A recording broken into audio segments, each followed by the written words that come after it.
el poder adquisitivo de asalariados, de jubilados, monotributistas, etcétera, en la Argentina viene cayendo desde el 2012. Hace tiempo venimos invitando lógicamente a miembros de la oposición y señalan que es impagable la deuda de la provincia de Córdoba. Eso está más o menos en 6 meses de recaudación, 6 meses de ingreso. De un plazo fijo, por ejemplo, se va a tener que situar ya 2 o 3 puntos por arriba de la inflación esperada. Y de hecho el Banco Central está trabajando en esa dirección, porque eso es lo que está acordado. Un 8% mensual a plata de oro. Hasta acá. Seguimos en este nuevo bloque charlando con Carlos y con Osvaldo. Esta vez va a ser de la cuestión política y económica a nivel nacional, a nivel provincial y diversos otros temas.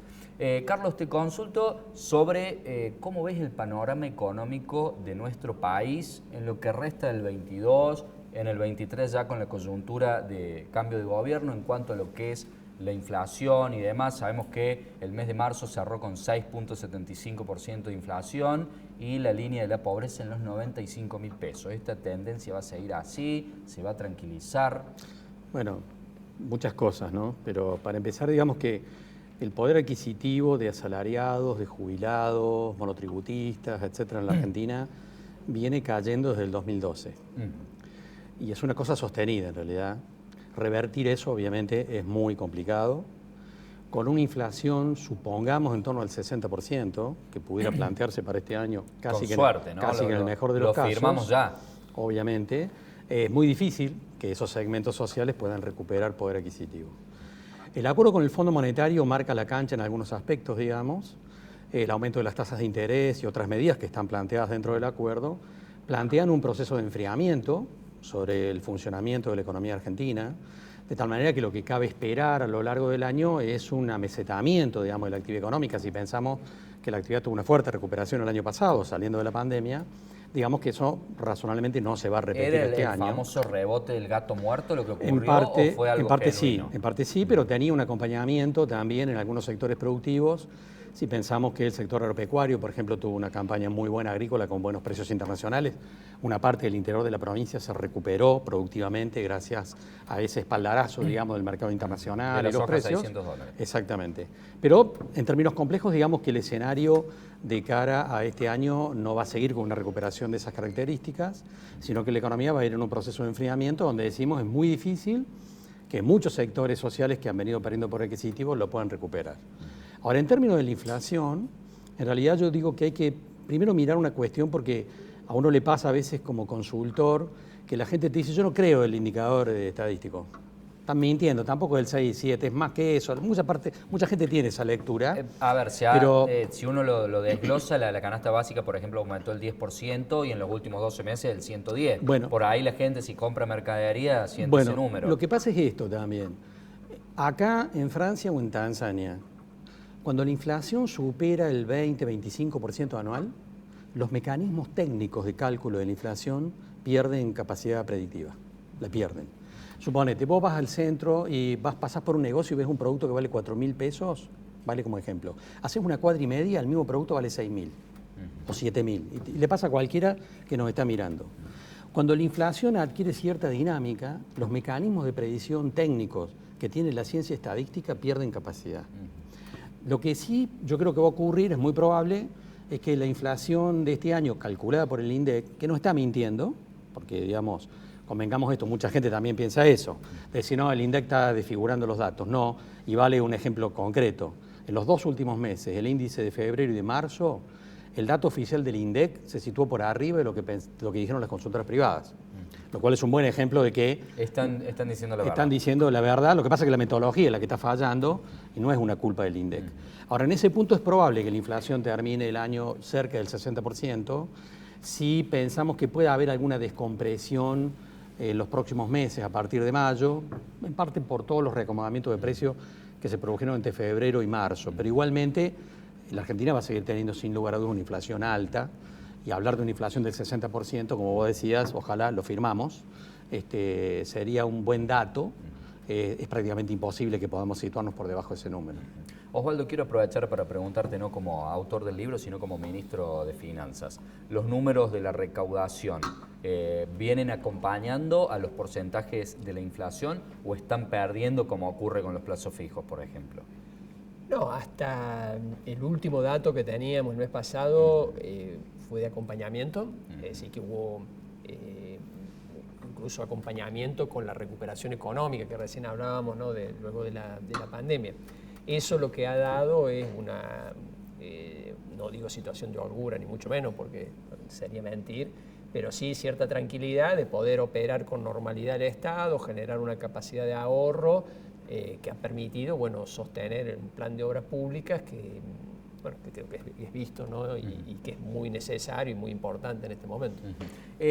Hace tiempo venimos invitando lógicamente a miembros de la oposición y señalan que es impagable la deuda de la provincia de Córdoba. ¿Qué porcentaje de la deuda, digamos del PBI, es la deuda y en comparación con otras provincias a ver en qué situación nos encontramos los cordobeses? Me parece la relación más pertinente es en relación a los ingresos de la provincia. Pero bueno, hay que también tener en cuenta los plazos. No es lo mismo que yo tenga toda la deuda que me vence el mes que viene a que yo la tenga en 10 años, como es el caso de Córdoba. Eso está más o menos en 6 meses de recaudación, 6 meses de ingreso, que distribuidos, digamos... O sea, nosotros en 10 años tenemos que pagar 6 meses de recaudación. Exacto. Que es una relación intermedia. Está más baja que algunas jurisdicciones, por ejemplo el caso de Cava, y más alta que otras. Pero lo más importante, digamos, me parece que no es el problema del pago, es algo totalmente digerible con el ahorro de la provincia, si no hay ningún tipo de problema para pagarlo, sino lo importante además es que en dónde se origina esa deuda. No es lo mismo si como una familia, no es lo mismo si me endeudé para irme de viaje o si me endeudé para comprar una casa y con eso ahorro los alquileres que venía pagando.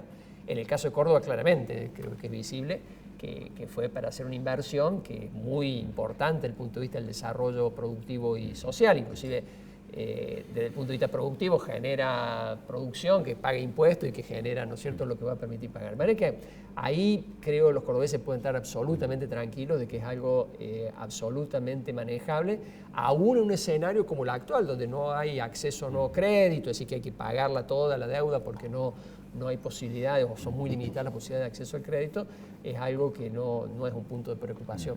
Carlos, quiero aprovechar para la última pregunta, ya que te tenemos acá, estamos con poco tiempo. ¿En qué se puede invertir? ¿En qué le aconsejas a la gente que ve que un plazo fijo paga un 3, un 4% de interés mensual y la inflación es casi el 7, es decir, es una tasa negativa, el dólar que está a precios similares de lo que estaba hace mucho tiempo, no fue acompañando a la inflación? ¿Qué se puede hacer por ahí? ¿No se anima la gente a las criptomonedas? Bueno, el acuerdo con el Fondo Monetario marca la cancha en un aspecto de cara al escenario futuro. Hay un punto central del acuerdo con el Fondo Monetario y es el que plantea la exigencia del fondo en el sentido de que las tasas de interés en el sistema financiero argentino se tienen que situar en terreno positivo frente a la inflación. Si vos mirás el año pasado, y vos lo mencionabas recién, un plazo fijo te rendía el 37% contra una inflación del 51, 52, 55, lo que cada quien quiera pensar, pero en los pocos meses que lleva este año, ya las tasas de interés subieron 4 veces. En realidad, el Banco Central va acomodando la política monetaria y todas las reglas de juego en el sistema financiero para ir cumpliendo lo que se acordó con el Fondo Monetario.